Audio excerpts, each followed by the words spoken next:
spirit. Keywords: integrity, leadership, empowerment. Chapter 5: The Sword and the Mirror.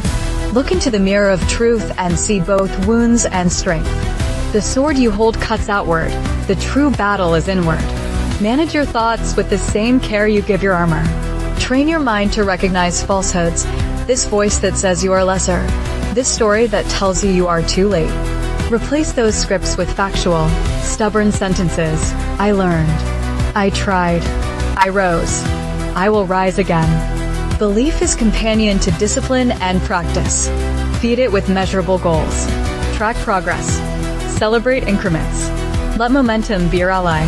Keywords: confidence, personal growth, mental toughness.